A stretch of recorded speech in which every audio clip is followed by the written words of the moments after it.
نحمده ونصلي على رسوله الكريم أما بعد فأعوذ بالله من الشيطان الرجيم بسم الله الرحمن الرحيم ألف لام ميم ذلك الكتاب لا ريب فيه هدى للمتقين ألف لام ميم حروف مقطعات ذلك الكتاب یہ وہ کتاب ہے جس میں کوئی شک نہیں، ہدایت ہے متقی لوگوں کے لیے۔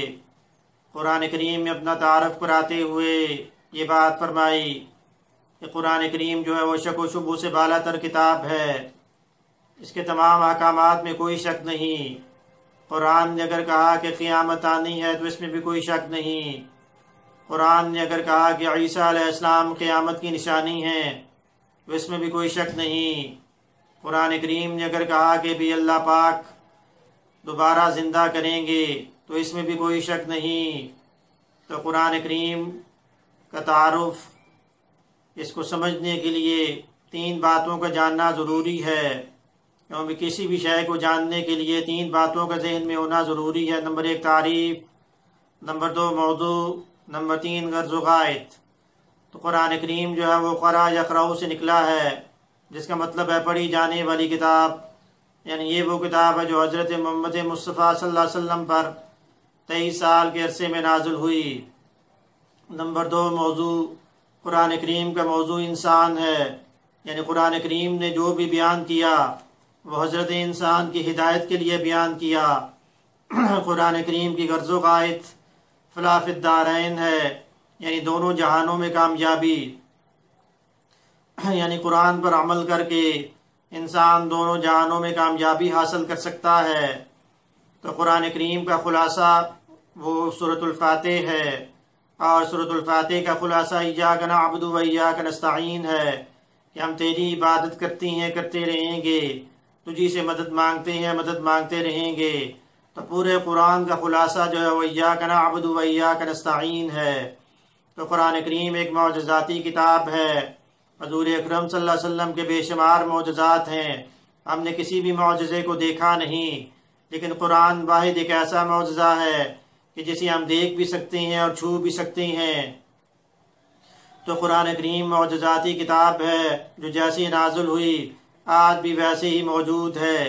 133 اناجیل جو ہے وہ لکھی جا چکی ہیں، عبرانی زبان میں نازل ہوئیں، تو زبان اور کتاب دونوں معدوم ہو گئیں، یعنی ان میں رد و بدل ہو گیا، لیکن قرآن کریم جو ہے وہ جیسے موجود پہلے تھا آج بھی ویسے ہی موجود ہے۔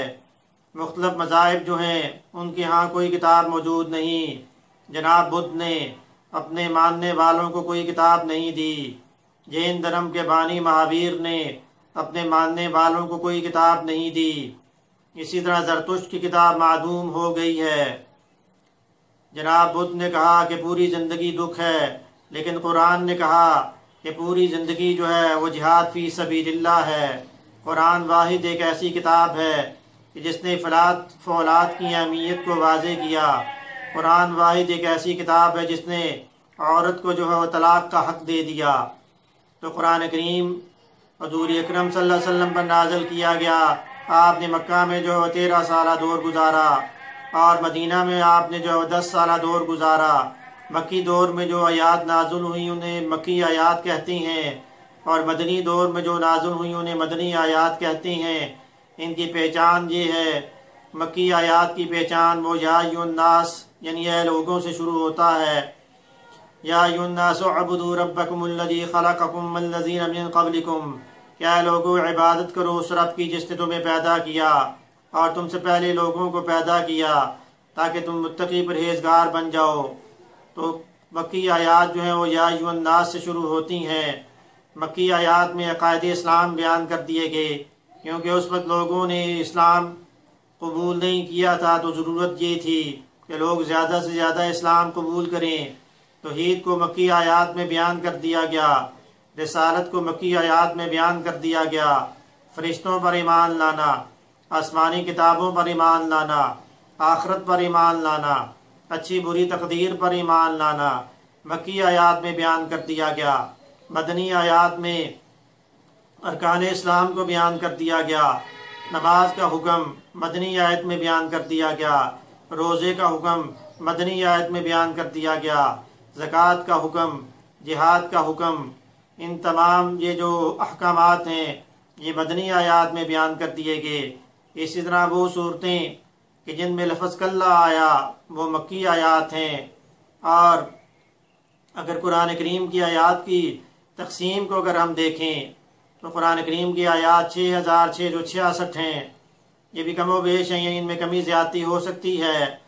تو قرآن کریم کی آیات کی تقسیم 1000 آیات جو ہیں وہ آیات امر ہیں، اور اسی طرح پھر آیات نہیں، آیات قصص، آیات امثال، آیات وعدہ، آیات وعید، آیات تسبیح، آیات حلال و حرام اور متفرق آیات۔ تو آیات وعدہ جو ہیں وہ 1000 ہیں، یعنی جس میں اللہ پاک نے وعدہ کیا کہ نیک لوگوں کو اللہ پاک جنت دیں گے کہ جن کے نیچے نہریں بہہ رہی ہیں، وہاں پر وہ ہمیشہ ہمیشہ رہیں گے۔ ان کے لیے پاک جوڑے ہیں، اللہ پاک ان سے راضی ہو جائیں گے، وہ اللہ سے راضی ہو جائیں گے۔ تو اس طرح کی آیات وعدہ وہ 1000 ہیں۔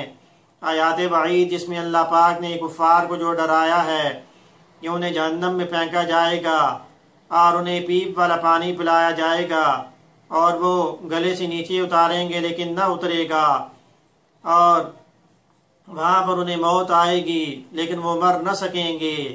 للطاغین مآبا، سرکشوں کے واسطے ٹھکانہ ہے، وہاں پر وہ ہمیشہ ہمیشہ رہیں گے اور ان کے لیے وہاں پر پانی نہ ہوگا۔ تو اس طرح کی آیات جو ہیں وہ 1000 ہیں۔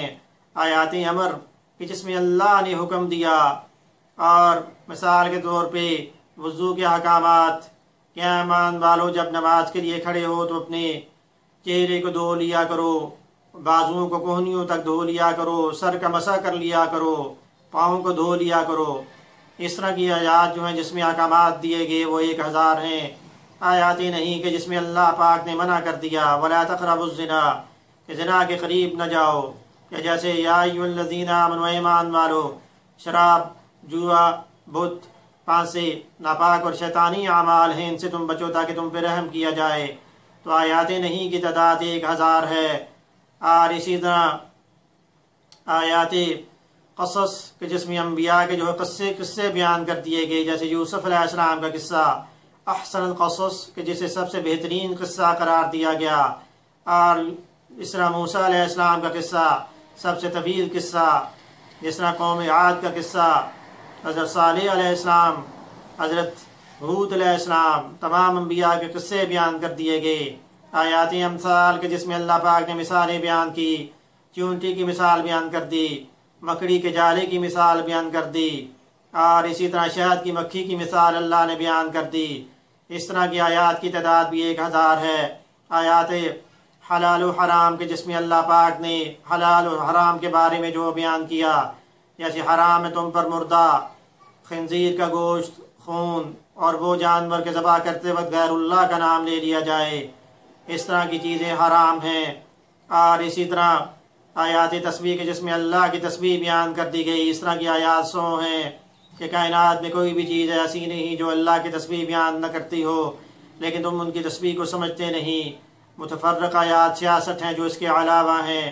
تو قرآن کریم کی تعداد 6666 ہوئی۔ تو قرآن کریم جو ہے وہ شک و شبہ سے بالا تر کتاب ہے، شک و شبہ سے بالا تر ہے عزت قرآن، ازل سے اللہ کی امام ہے رفعت قرآن۔ حیرت ہے کہ یہ خالق ہے نہ مخلوق رحمان، حقیقت قرآن حقیقت میں ہے صفت رحمان۔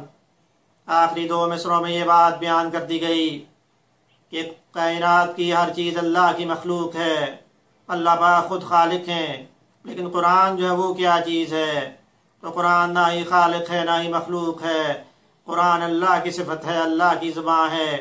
یہ وہ نکتہ ہے، امام احمد محمد رحمۃ اللہ علیہ سے مامون الرشید نے کہا کہ تم یہ فتویٰ جاری کرو کہ قرآن کریم جو مخلوق ہے۔ آپ نے یہ بات ارشاد فرمائی کہ قرآن کریم مخلوق نہیں بلکہ قرآن اللہ کی صفت ہے۔ تو آپ کو اس فتوے کی وجہ سے آپ کو جیل میں ڈال دیا گیا، آپ کو سختیاں برداشت کرنی پڑیں۔ موت کیا کہ فقیروں سے تجھے لینا ہے، مرنے سے پہلے ہی یہ لوگ مر جاتے ہیں۔ حالات کے قدموں میں قلندر نہیں گرتا، ٹوٹے جو ستارہ تو زمین پہ نہیں گرتا۔ گرتے ہیں سمندر میں بڑی شوق سے دریا، لیکن کسی دریا میں سمندر نہیں گرتا۔ اللہ پاک ہمیں زیادہ سے زیادہ قرآن کریم پڑھنے کی اور اس پر عمل کرنے کی توفیق عطا فرمائے۔ وما علینا الا البلاغ المبین۔